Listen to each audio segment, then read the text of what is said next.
This is the symbol for active mass. हम पहले molarity का चेक करते हैं। यहाँ पे number of moles divided by volume अगर कैलकुलेट करेंगे तो ये हमारा फर्स्ट इक्विलिब्रियम कांस्टेंट देगा। और ये सिंबल किसका है? एक्टिव मास के लिए है। मान लेते हैं गैसियस सिस्टम प्रेजेंट हो, तो गैसियस सिस्टम की जब बात करेंगे तो पार्शियल प्रेशर ऑफ गैस हम कैलकुलेट कर रहे होंगे। तो ये दो इक्विलिब्रियम कांस्टेंट हमारे पास आएंगे। गैस की जब बात करते हैं तो PV is equal to nRT होता है। P के रिस्पेक्ट में अगर करें तो N/V ऑफ RT हो जाएगा। मतलब प्रेशर जो है वो डायरेक्टली प्रोपोर्शनल है N/V के। अब जो दो कांस्टेंट हमारे पास टर्म आए, एक पहला आया Kc, एक आया Kp। Kc जो होता है N/V होता है। C is what? Concentration. K is what? Equilibrium constant for the concentration that is equal to number of moles divided by volume. Kp is what? Kp is the partial pressure of the gas. P is used for the pressure. Pressure के लिए P मैंने use किया and K is the equilibrium constant. मान लेते हैं, चलिए equilibrium constant के लिए एक हमने क्या लिया? We have taken for equilibrium constant एक रिएक्शन हमने लिया A plus B, reversible process है, C+D हमें दे रहा है। समझते हैं। तो A plus B ये फॉरवर्ड चल रहा है तभी तो C+D मिल रहा है। मतलब A plus B ये जो रिएक्टेंट है ये कंज्यूम कर रहे हैं, अपने आप को रिएक्ट कर रहे हैं, तो हमें C+D दे रहा है। मतलब ये फॉरवर्ड रिएक्शन है। सेकंड केस देखते हैं। C+D ये बैकवर्ड रिएक्शन हमें दे रहा होगा, तभी तो A plus B का कंसंट्रेशन कम हो रहा होगा, इसका कंसंट्रेशन इंक्रीज कर रहा होगा। This is backward reaction. तो आपको दिख रहा है दोनों रिएक्शन साइमल्टेनियसली चल रही हैं। हो सकता है ये थोड़ा स्पीड अप हो, ये थोड़ा स्लो हो, बट आफ्टर एट इक्विलिब्रियम, कुछ समय के बाद जब इक्विलिब्रियम अटेंड होगा तो ये फॉरवर्ड एंड बैकवर्ड रिएक्शन सब सेम हो जाएंगे, तभी तो केमिकल इक्विलिब्रियम अटेंड कर पाएगा हमारा reaction. Now coming to the law of chemical equilibrium. Law of chemical equilibrium को प्रूव करने के लिए या डिराइव करने के लिए हम लॉ ऑफ मास एक्शन का यूज़ करते हैं। एक रिएक्शन हमने लिया A plus 3B, irreversible reaction है, 4C plus D दे रहा है। अगर हम आपसे कहें रेट ऑफ फॉरवर्ड रिएक्शन लिखिए। फॉरवर्ड रिएक्शन में क्या था? A और 3B आपस में क्या कर रहे हैं? रिएक्टेंट कंबाइन कर रहे हैं। तो rate of forward reaction is directly proportional to active mass of A। कितनी है इसका? Stoichiometry 1। Active mass of A stoichiometry is 1 या raise to the power 1। B का अगर हम बात करें तो एक्टिव मास ऑफ B और इसका कितना है? 3। ठीक है, पावर या स्टोइचियोमेट्री जो इसकी है 3 है। रेट ऑफ बैकवर्ड रिएक्शन की बात करें that is directly proportional to the C। Active mass of C stoichiometry is 4। D का देखें तो D active mass of D stoichiometry 1। Rate of forward reaction that is equal to, forward reaction के लिए हमने ये जो सिंबल है directly proportional इसको हटा दिया तो KF ले लिया, equilibrium constant for the forward reaction, और बाकी जो टर्म्स थे एज इट इज लिख दिए। Then rate of backward reaction, backward के लिए B मैंने यूज़ कर लिया। K is equilibrium constant for backward reaction, active mass of C with stoichiometry power 3 and D active mass 1 के साथ। केमिकल इक्विलिब्रियम अगर हमें अटेन कराना है तो rate of forward must be equal to the rate of backward. तो rate of forward क्या है? KF active mass of A raise to power 1, active mass of B raise to the power 3, that is equal to KB active mass of C raise to the power 4, active mass of D raise to the power 1। अब इन दोनों को जब हम divide करेंगे, मतलब KF by KB, तो KC की value हमें मिल जाएगी। KC क्या है? Equilibrium constant.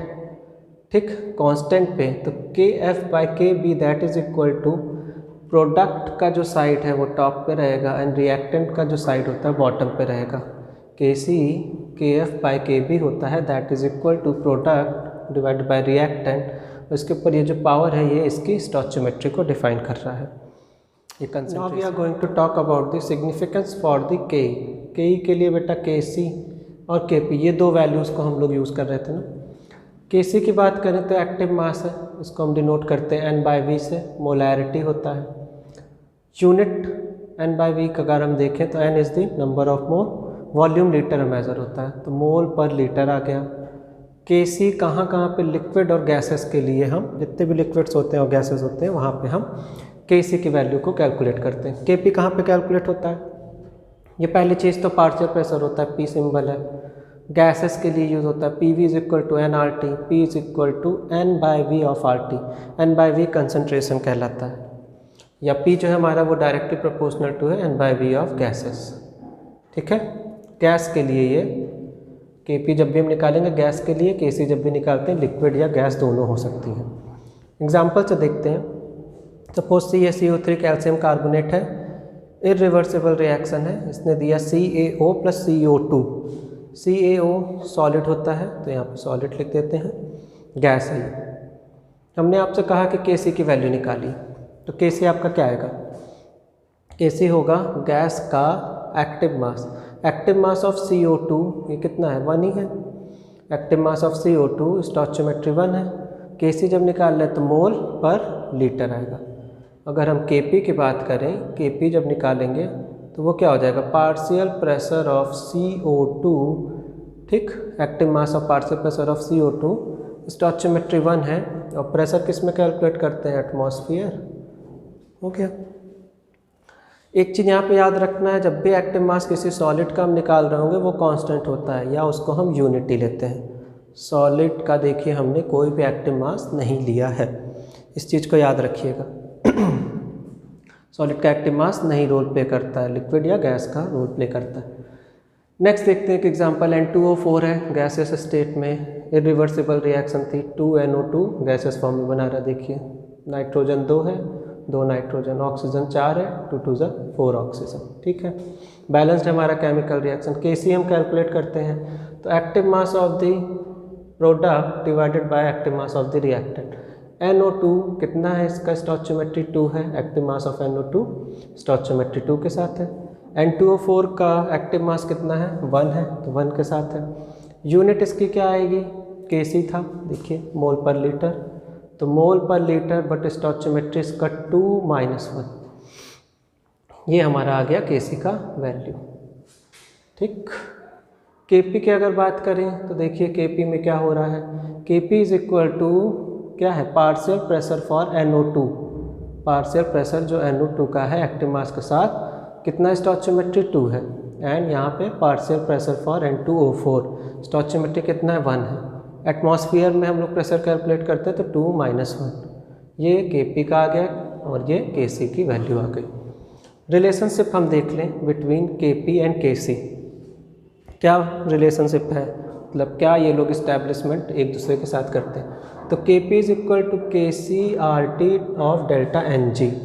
अब डेल्टा Ng एक्चुअल में क्या होता है? हम लोगों ने पहले पढ़ा था, product minus reactant. Gaseous state में कितने नंबर ऑफ मोल्स प्रोडक्ट और रिएक्टेंट के प्रेजेंट है उनको माइनस कर देंगे तो हमें डेल्टा Ng की वैल्यू मिल जाएगी। मान लेते हैं एक रिएक्शन दिया है 2A + 3B + 2C, reversible reaction है, D + E निकल रहा है उसमें से। ये गैस है, लिक्विड है, ये सॉलिड है, ये गैस है, ये गैस है। हमने कहा कि Kc की वैल्यू आप कैलकुलेट करिए, तो आप प्रोडक्ट साइड के एक्टिव मास D का 1 है, एक्टिव मास E का 1 है स्टोइचियोमेट्री के साथ, और कौन सा गैस है? ये 2 है। A का ट्वाइस स्टोइचियोमेट्री है, क्योंकि Kp is equal to KcRT delta Ng gaseous relationship हम लोग देख रहे हैं, तो यहाँ पे जितने गैसियस स्टेट में थे केवल उनको लिया है। वही Kp की जब बात करें तो Kp is equal to P of D power 1 है, P ऑफ E पावर 1 है, और partial pressure for D 1, partial pressure of E stoichiometry कितनी है? 1 है, and partial pressure of A power कितनी? 2 है।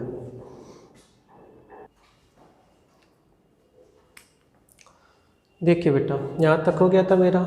इसके बाद हमें आइडियल गैस इक्वेशन पता है, PV is equal to nRT होता है। P is equal to N/V of RT, clear है ना?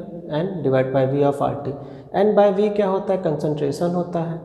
अगर हम Kp को अब निकालें तो हमारा क्या हो जाएगा? Concentration for the D RT and concentration of E RT divided by concentration for the A RT और स्टोइचियोमेट्री 2, सब एक्टिव मास है, ये ब्रैकेट एक्टिव मास का अंदर है सब। ठीक है, Kp हो गया। और Kp को हम क्या कह सकते हैं? CD, Ce, Ca। RT common है, RT को बाहर निकाल लिया। इनकी जो स्टोइचियोमेट्री थी ये 1 है, ये 1 है, और इसका 2 है, -2 लिख दिया मैंने। तो ये हमारा आ गया एक एक्सप्रेशन Kp। ठीक है, अब हम देखते हैं डेल्टा Ng एक्चुअल में क्या होता है। डेल्टा Ng होता है Np minus Nr, that is for the gaseous molecules. ठीक, एक्सप्रेशन जो था हमारा Kp is equal to KCRT of delta Ng। Kp atmosphere में atm, Kc mole per litre में, R 0.082 atmosphere litre per mole kelvin में, T kelvin में measure होगा temperature. Delta Ng जो होता है Np minus Nr by Np minus Nr होता है। प्रोडक्ट के कितने नंबर ऑफ मोल्स हैं, रिएक्टेंट के कितने नंबर ऑफ मोल्स हैं गैसियस फॉर्म में। इस चीज़ को याद रखिएगा, गैसियस फॉर्म में हम लोग यहाँ पे चेक